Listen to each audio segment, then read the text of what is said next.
আসসালামু আলাইকুম। সবাই নিশ্চয়ই ভালো আছেন। আলহামদুলিল্লাহ আমরাও সবাই ভালো আছি। এখন সকাল ৯টা কি সোয়া ৯টা বাজে, খুব বেশি বাজে না। তো এর মাঝেই রান্নার অনেক কিছু গোছানো হয়ে গেছে।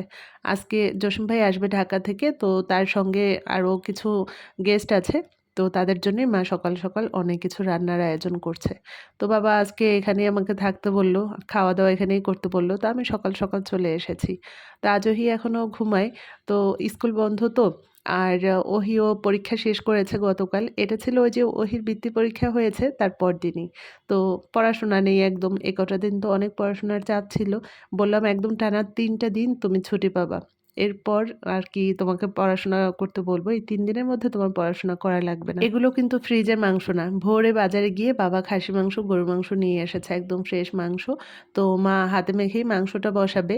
এখানে পরিমাণ মতো সব মসলাগুলো দিয়ে দিচ্ছে। গরুর মাংসের মসলা দেয়া হয়ে গেছে আর ওই পাশে হচ্ছে খাসির মাংস। খাসির মাংসটা আফিফাই বসাবে। আফিফার হাতের খাসি মাংসটা মজা হয়। তো আমার শ্বশুরবাসায় আবার সব রান্নায় তারা সরিষার তেলটাই খায়। তো মা এখানে পরিমাণ মতো সরিষার তেল দিয়ে দিল। আমি আবার সয়াবিন তেলটাই খাই। আমার বাসায় আবার সরিষার তেল তেমন একটা খাওয়া হয় না আর কি। দেখা যায় যে কোনো ভর্তা বা তেহারি রান্না এগুলোতে একটু সরিষার তেলটা ব্যবহার করি। কিন্তু আমার শ্বশুরবাসায় সব রান্নাই তারা সরিষার তেল দিয়ে করে। তো মার এখানে সব মশলাগুলো দেয়া হয়ে গেছে। এখন এগুলো মেখে চুলায় বসিয়ে দিবে। আফিফ আবার এই পাশে খাসির মাংসের মসলা দিচ্ছিল। আমার কাছে কি মনে হয় জানেন? মসলা কষিয়ে মাংস রান্না করার চাইতে কাঁচা মসলা দিয়ে হাতে মেখে এভাবে মাংসটা বসিয়ে দিলে সেই মাংসের টেস্টটা ভালো আসে। আর সময়ও আমার কাছে মনে হয় যেন কম লাগে। এই দেখেন আরফান উঠেছে ঘুম থেকে, নাস্তা করতে বসেছে। তুমি কি খাও? এটা কি দেখো? আরফান, আরফান তোমার চুল কোথায়? আরফান চুল কোথায় গেল? চুল নাই? কোথায় চুল দেখি? দেখি ধরো তো চুল। চুল ধরো তো।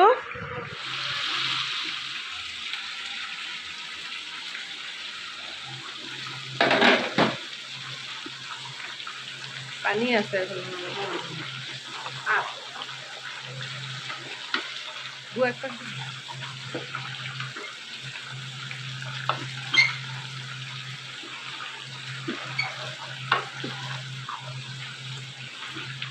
এই ভিডিওগুলো যখনের ছিল সেই সময়টা না সারা বাংলাদেশে প্রচণ্ড গরম পড়েছিল।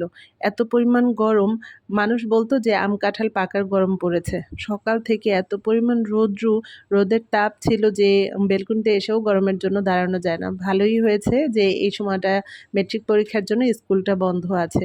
তবে আজকে সকালে আবার তাজের স্কুল কোচিং আছে, যার কারণে স্কুল কোচিংয়ে গিয়েছে। আমাদের বাসার সামনে ওই যে কাজ চলছিল আপনারা দেখেছেন, সেই কাজটা ওই যে ওই পর্যন্ত গিয়েছে আর কি। ৩ ভাগের ২ ভাগ কাজ শেষ হয়েছে আর ১ ভাগের মতো কাজ বাকি। কে আসলো? দেখি তো কে আসলো, দেখি দেখি দেখি কে আসলো? কে আসলো? কে? ওহি, তুমি কি করো ওহি? ওহি ভাইয়া কি করে? ওহি ভাইয়া কে? ওই দেখো, ওই স্কুলে তাজ ভাইয়া, ওই যে স্কুলে তাজ ভাইয়া খেলা করে। ওই দেখো তাজ ভাইয়া ওখানে খেলা করে। জুয়ার রেসিপি কি? আদা আদা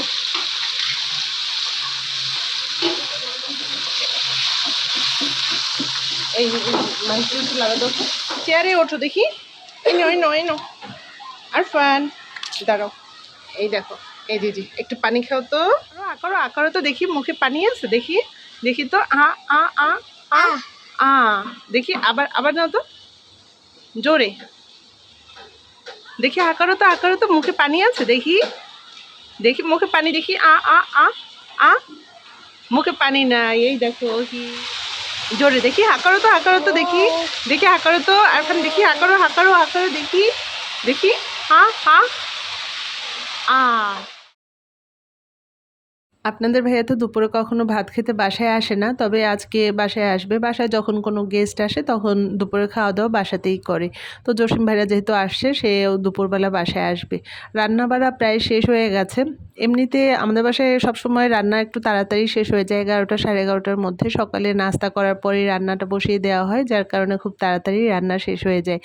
আর যখন বাসায় কোনো গেস্ট থাকবে তখন তো অনেক রকম আইটেম করা হয়, আর রান্নাটাও বেশি থাকে, যার কারণে একটু দেরি হয়ে যাওয়ার কথা। কিন্তু আমাদের বাসায় তখনও রান্না খুব তাড়াতাড়ি শেষ হয়ে যায়, দেখা যায় 12টার মধ্যেই সব রান্না শেষ করার চেষ্টা করি আমরা। তারপরে তো গোসল নামাজ এগুলো পড়া শেষ করি আর কি, বাসায় কোনো মেহমান আসার আগেই সব কাজ শেষ করে একদম আমরা বসে থাকি, যেন কোনো গেস্ট আসলে তার সঙ্গে বসে কিছু সময় কথা বলা যায়। তো জসিম ভাইরা চলে এসেছে, সবাই কথা বলছে, বাবা ড্রয়িং রুমে বসে তাদের সঙ্গে কথা বলছে। আপনাদের ভাইয়াও চলে এসেছে, জসিম ভাইদের সঙ্গে একসঙ্গে খাওয়া দাওয়া করবে। তো মা এখানে সব খাবারগুলো বেড়ে রেখেছিল। এখানে পোলাও, কাবাব, ডাল, তারপরে ইলিশ মাছ ভাজা, সালাদ, রোস্ট। প্রথমে খাবারে এগুলো দেয়া হলো। খাসি মাংস, গরু মাংসটা একটু পরে আনা হবে। আর এই এত খাবারের মধ্যে দেখা যায় যে মাংসটা আগে বের করলে ঠান্ডা হয়ে যায়। মাংস সাধারণত একটু গরম গরম খেতেই ভালো লাগে। আপনাদের ভাইয়া জসিম ভাই খাবার দিচ্ছিল।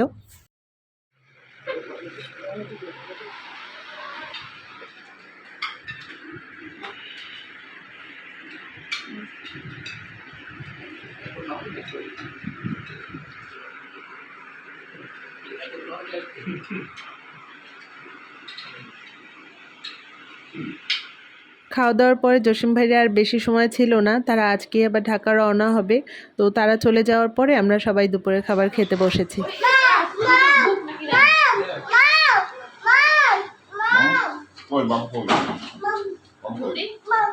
কোথায় মাম, কই ওর পানির পটটা? আমাদের সবার খাওয়া দাওয়া শেষ হয়ে গেছে, এখন প্রায় 3:30 বাজে। এটা হচ্ছে আমাদের বাসার পেছন সাইডটা। এই পাশটাতে আসলে একটু সবুজ দেখা যায়। যে কটা বিল্ডিং আছে এখানে, বেশিরভাগ বিল্ডিংয়ের উপরই অনেক করে গাছ লাগানো।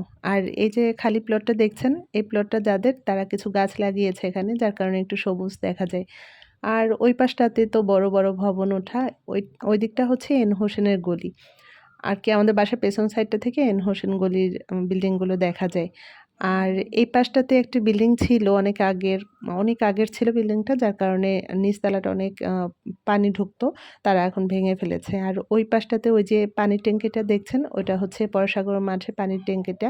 আমাদের ছাদ থেকে আবার কালেক্টরেট স্কুলের কিছু অংশ দেখা যায়। আরফানের ড্রেস চেঞ্জ করে ওর মা এখন ওকে ঘুম পড়াবে, কিন্তু ও ঘুমাতে চাইছে না, ও এখন তাজহির সঙ্গে খেলা করবে, এই জন্য কান্না করছিল। অনেক গল্প করলাম আপনাদের সঙ্গে, আজকে তাহলে এখানেই রাখছি। আবার অন্য কোনো দিন গল্প করতে চলে আসবো। সে পর্যন্ত আপনারা সবাই ভালো থাকবেন। খোদা হাফেজ।